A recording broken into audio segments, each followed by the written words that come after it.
morning, guys. So as you know, I've made myself some coffee and I'm using my reusable cup, which I'm really proud of, and I am running late, so I'm heading towards the school where I can actually film my videos, which I'm so grateful for. The teacher, she's Russian, so I look forward to today's video.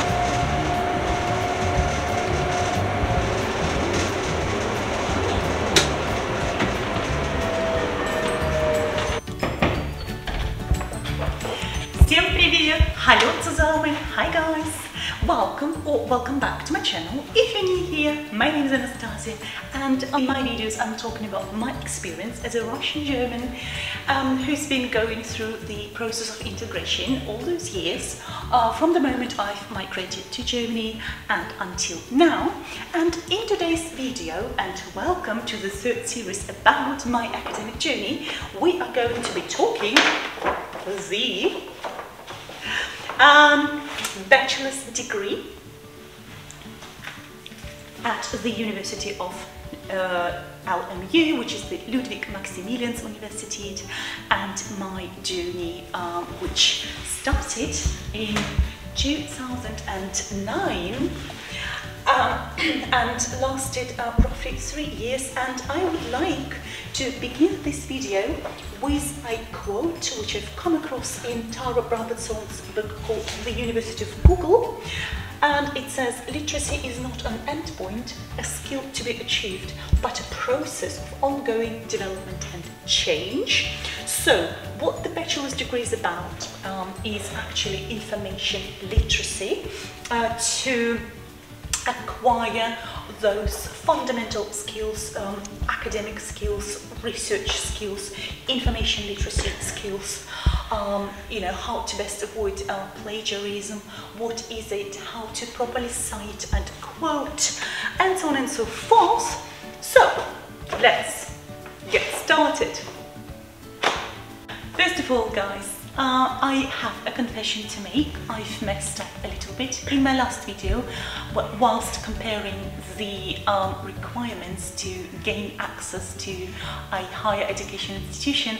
I said that the YGE consists of 3 subjects and also does the Abitur, you know, the German equivalent of it, and it's not 100% correct, because das Deutsche Abitur consists of more subjects. So you've already seen this document in my previous videos, and it's it says here, and I am quoting: Dem Zeugnis liegen zugrunde die Empfehlung zur Eingliederung von Berechtigten nach dem Bundesvertriebenengesetz in Schule und Berufsausbildung. So, exactly what I've been doing. Okay, as you guys know, in 2008 I gained access to university in Augsburg, and you know, it was hard. I'm not gonna lie, how it takes determination, it takes a lot of time, it takes a lot of preparation, but I got it, and that's fabulous. What I was going to touch upon as well is that everyone I've spoken to so far who has migrated to Germany as a Russian German, as an adolescent and above, you know, they have been doing extremely well in maths, regardless of the type of the school, be it the Realschule or the Gymnasium.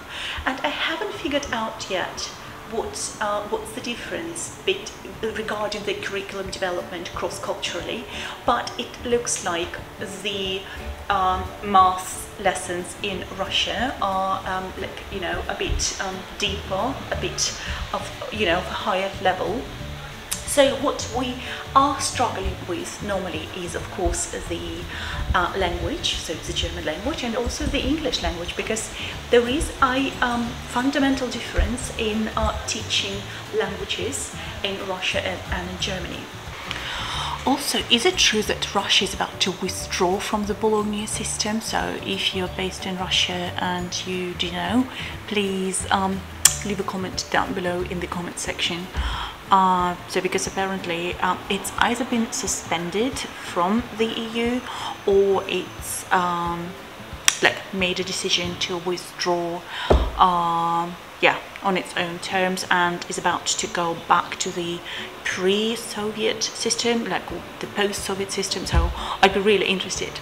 So the moment I got my Abitur, which is the gateway to a higher education institution in Germany, I started thinking back then about what I'd like to study at university. And I came across a course called Deutsch als Fremdsprache, German is a foreign language, or short DaF. And as you can imagine, I thought, oh, fabulous, I can, you know, build up my German skills. Turns out it's not what I had expected it to be. It's a completely like theory loaded course. The professors were theorizing all the time, a lot of hypotheses around language acquisition. Anyhow, I did acquire my bachelor's degree, and I now am actually eligible, so I got also a permission to teach German to people who, you know, come to Germany as asylum seekers. With that introduction, let's dive into the course structure. Okay, so back to the course structure. The title of the course is, as I've said, Deutsch als Fremdsprache. Okay, so all short, it's DaF. And the bachelor's degree consists of two subjects: a major, which is DaF, okay, and a minor, which in my case was SLK or SLK, and stands for Sprache, Literatur, Kultur, or studies in languages, literature and culture. I've launched this channel to share my experience and my knowledge, and if you want to you know, brush up on your German language, and you come across a course which is called DaF, it is not a language course, okay, it is a university course, because in this course you are going to learn a lot about language acquisition, about you know, culture, about how we perceive information, how we store information, how we retain information, so this psycholinguistics a lot. And I will show you evidence that it must have happened to at least a few more chaps, so guys and girls, because now on the website, the LSF, where you can read everything about the course structure, it says, and it's in red, DaF is not a language course, so das ist kein Sprachkurs, okay? So just bear in mind that you do not make the same mistake as I have.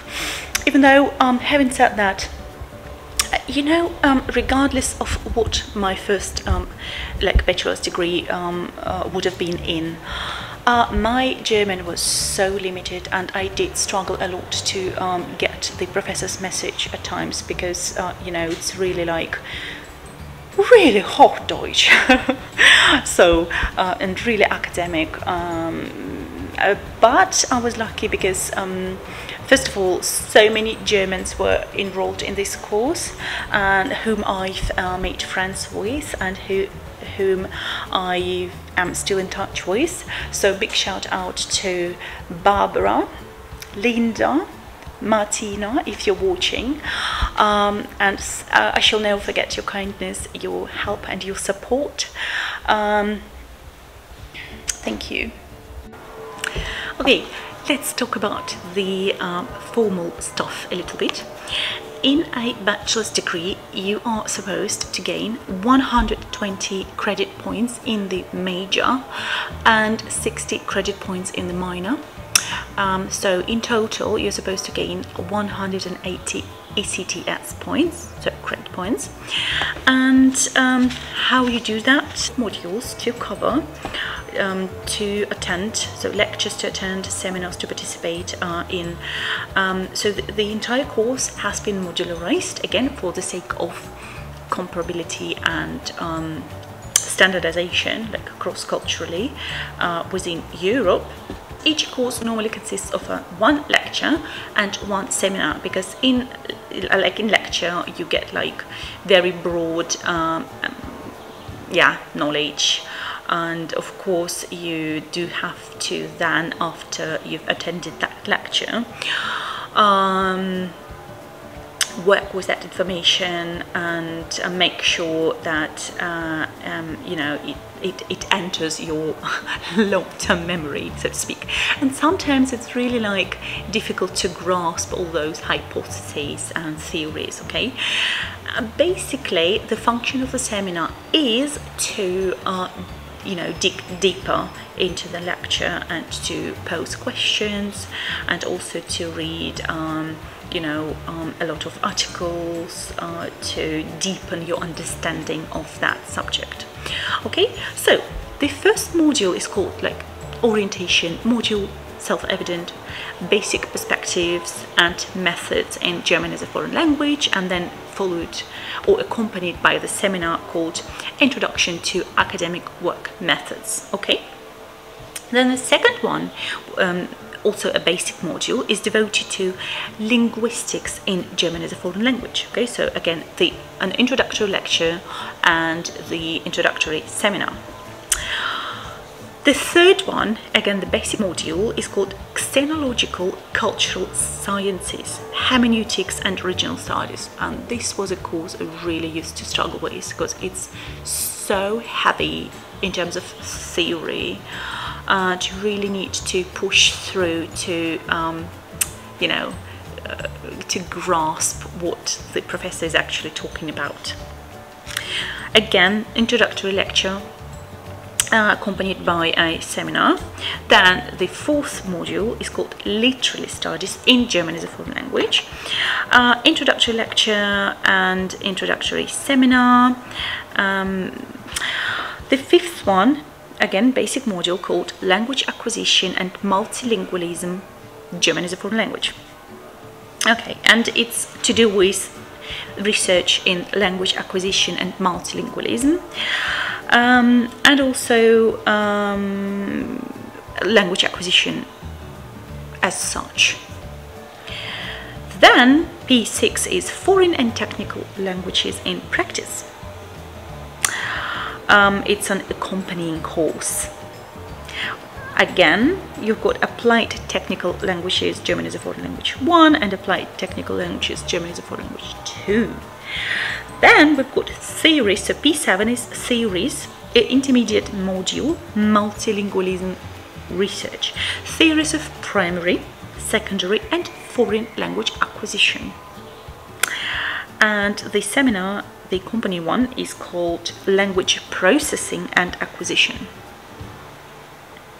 P8 is devoted to intercultural literary theory.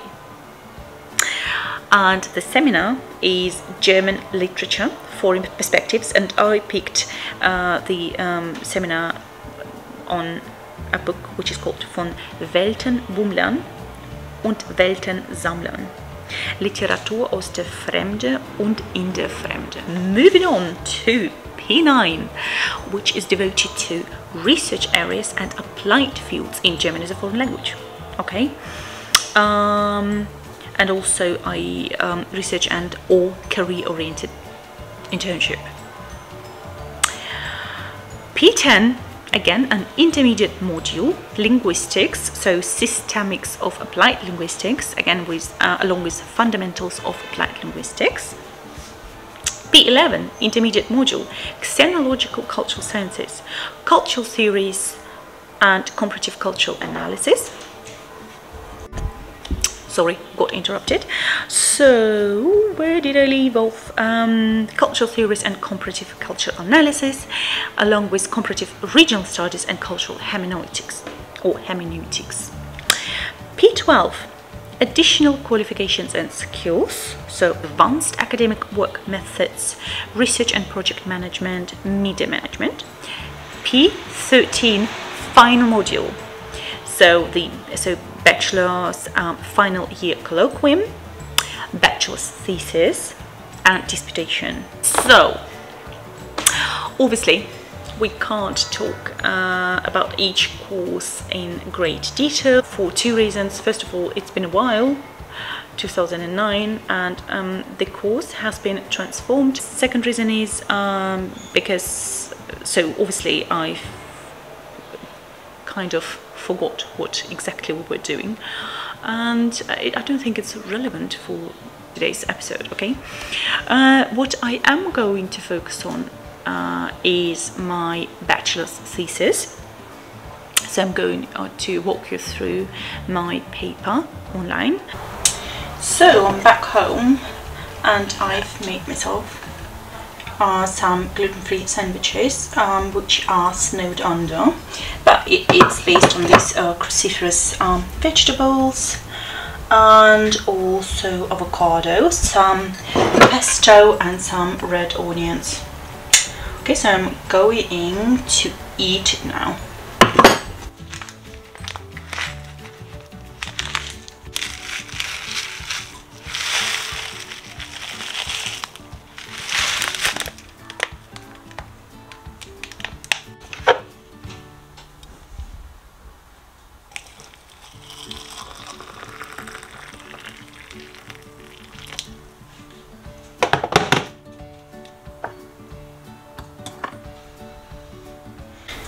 So I'm going to enjoy some green tea to keep me going, because I've had a coffee already. So I'll check in with you very soon. Hi guys, so just had some lunch to keep me going, and I am back to work because I've promised you to walk you through my bachelor's thesis, which I am gonna do via Zoom. Alright, so I'll see you shortly. Alright, hi everybody. As you can see here, this is the cover of my bachelor's thesis in the course DaF, so German as a foreign language, okay. And the title is Kulturelle Faktoren in Erziehungszielen und Erziehungsstilen, eine deutsch-russische Vergleichsstudie im vorschulischen Bereich. So what I did was basically I compared a couple of preschool institutions in Germany with you know, a couple of preschool institutions in Russia regarding the education goals and also education styles. I'll show you in a second the 4 styles I was interested in, and yeah, let's go ahead, right? So as you can see here, I've got the introduction. So the thesis is written in German, obviously, because it's German as a foreign language. So I first of all am talking about the elementary or pre-elementary sector, pre-elementary education sector.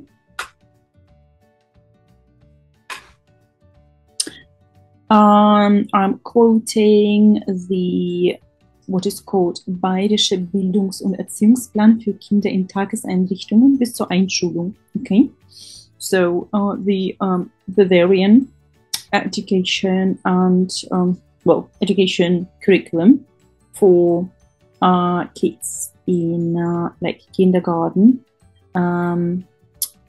until they go to school. Okay. What's culture, what's intercultural encounters, and so on and so forth. and also what's education.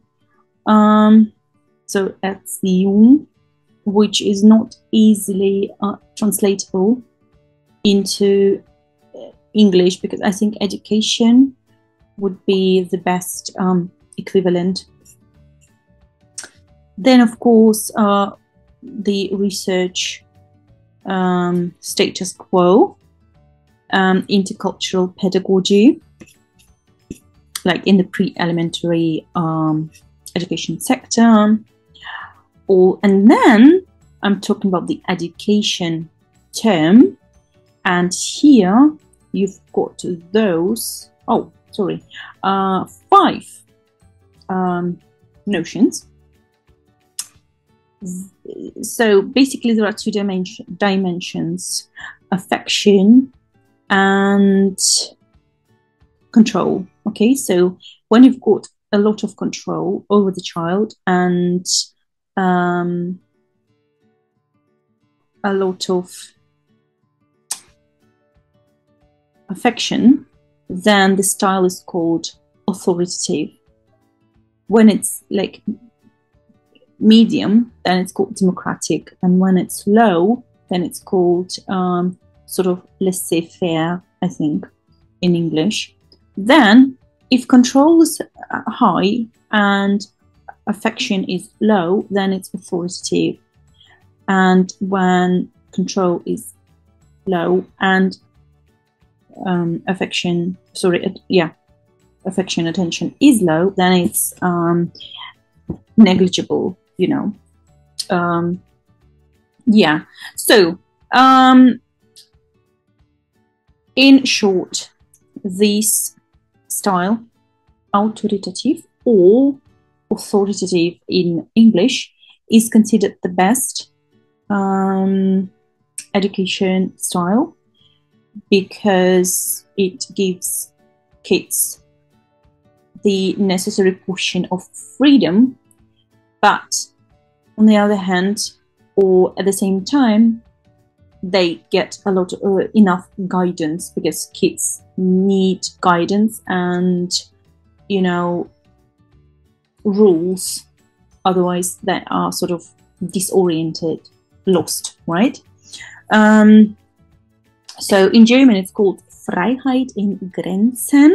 Okay, so freedom, yes, but also with some barriers. Okay, or there is a certain line which you can't cross, and if you have crossed that line, there will definitely be consequences. Okay, right,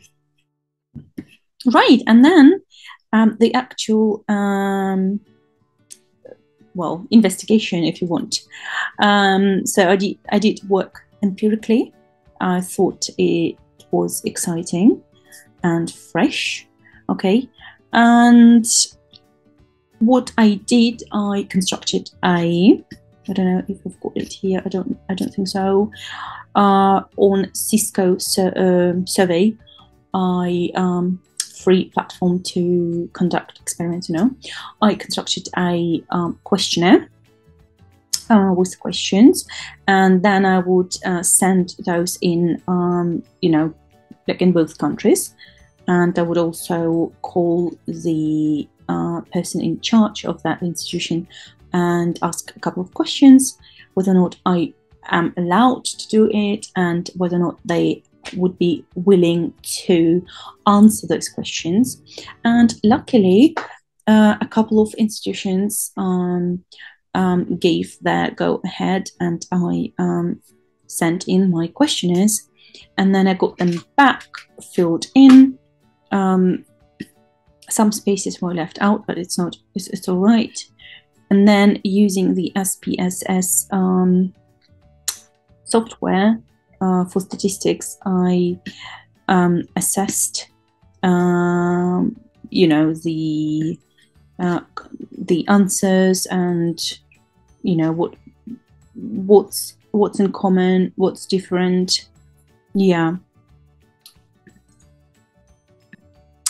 what I forgot to mention is that I did not fully constructed that questionnaire by myself, but whilst doing research in that field, I came across a absolutely, in my eyes, suitable questionnaire, pre-constructed by a researcher, and I decided to deploy it in my study, if you want to, with some minor alterations.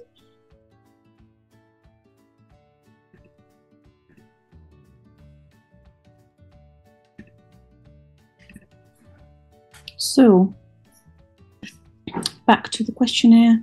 First point was to find out if there are any commonalities and differences.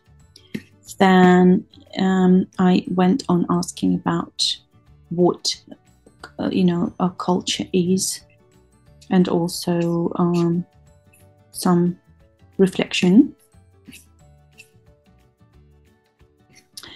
Then I continued by asking questions regarding the self and the other.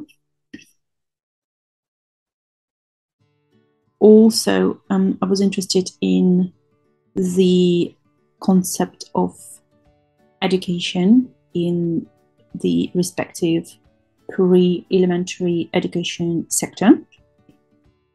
Yeah, and that's about it actually. I then looked at the scores, and that's my conclusion.